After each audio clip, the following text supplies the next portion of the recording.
Well, here's something that is quasi third rail, although I approve of what he's saying. Dallas Brody, we have a video of him talking about Canada's existence, and I'm sorry, a video of her. Oh, I misgendered somebody. Speaking of Canada's existence, and no, she's not drinking the Kool-Aid that I should be ashamed of our nation. Let's hear what she had to say. Mr. Speaker, our bill will remove Truth and Reconciliation Day as a holiday in British Columbia. Why? Because it doesn't deserve to be one. This day celebrates the greatest lie in Canadian history, the lie that 215 bodies were found at the Kamloops Indian Residential School. But the truth is, Canadians never have committed a genocide. This holiday seeks to shame Canadians for building a civilization, for building Canada instead of leaving this land as an untamed wilderness. The idea that we need to reconcile presumes an act of wrongdoing and regret. But we have no regrets, nothing to reconcile for, and no apologies to give, because we did nothing wrong. Settling and building Canada was great, and we're proud of it. Canadians embarked on grand and daring journeys to explore this continent. They braved rocky rivers and scaled towering mountains. They built railroads. They built this beautiful legislative building. Canadians discovered insulin and saved millions of lives. Canadians ushered in marvels of engineering and sent astronauts into outer space. We're proud to have staved off the American invasion in the War of 1812. We're proud to have fought in 1 and 2 world wars. We're proud to have invented the telephone. We're proud we ended slavery, established laws, and brought peace to warring tribes. We're proud to have brought Indigenous people with us into the modern age and formed Canada together. Instead of guilting our nation, let's celebrate it. Wow, Drea, what a wonderful, passionate speech, making the case for, well, I guess, Canadian exceptionalism. I just get the feeling that Miss Brody won't be invited on any BC campuses to make a speech. You know, there is so much to be proud about in Canada. One of the things I said to some of the students there was, you know, some of my family tree, you know, escaped to Canada, the land of the free, and we were given land. And, you know, those are the stories that we need to hold on to and be proud of. So it is fascinating to see that be said in our socialist government's legislature. And you could see some eyes rolling, or maybe that was a different video I'm talking about, but it certainly was giving people a heart attack in there. Now, you talked about whether or not she'll be invited to a university. I just shared the Green Party has written a formal letter to the House Speaker, basically pressuring the House Speaker, shaming the House Speaker for letting what they call racist rhetoric that violates workplace policy and reconciliation action plan. Because remember, in British Columbia, everything has to conform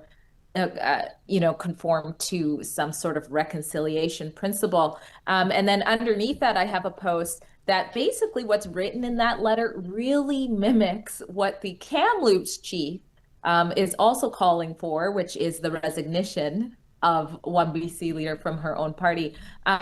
They want her to resign. Now, remember, the Kamloops chief is the chief who put out that false claim to have discovered 215 children in 2021, which is related to a lot of the tension that we've seen across the country ever since. And her band is also the lead plaintiff, one of the lead plaintiffs in the land grab case for the entire city of Kamloops to be Aboriginal title. I mean, there's a lot of investment from someone like that on the line here. And you can't have someone like Dallas Brody speaking to the public like that, I would think.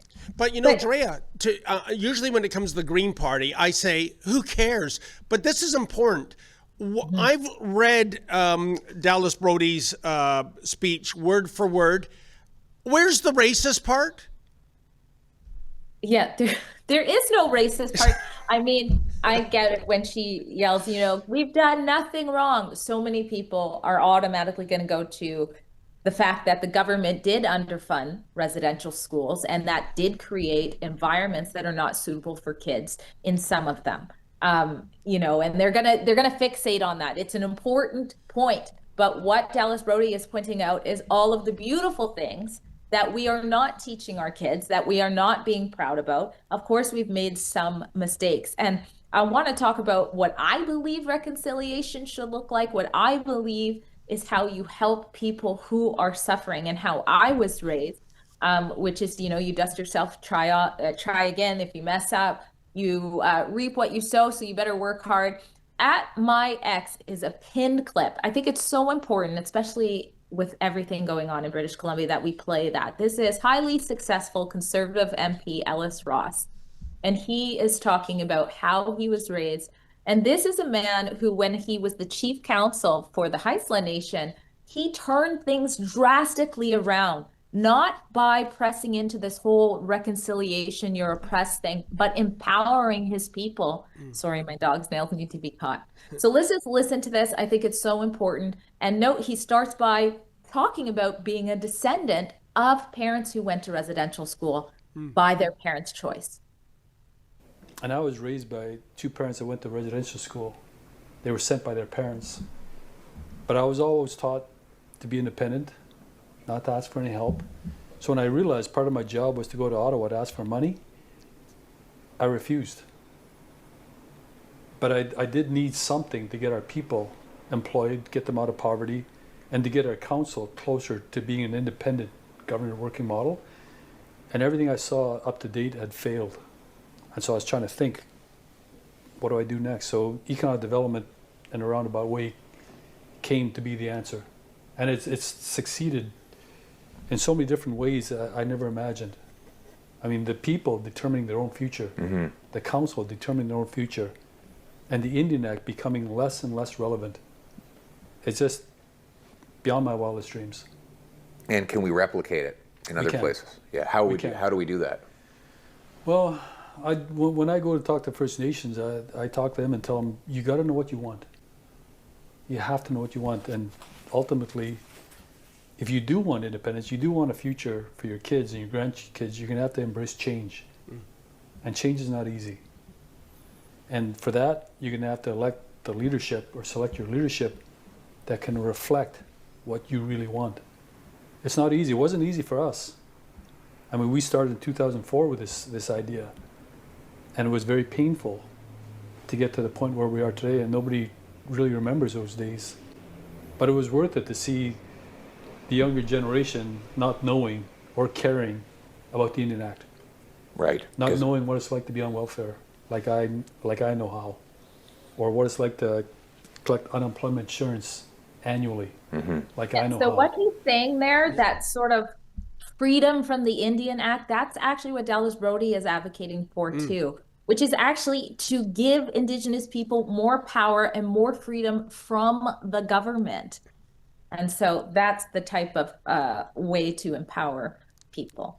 Yeah, Andrea, when is the CBC going to give that gentleman a platform to opinionate? Because it doesn't fit into their narrative of manufactured victimhood. He's all about self-reliance, self-determination. It is so reassuring to hear those words, but you've got to search out those voices if you're tied to mainstream media, because you will never hear someone like that on those channels.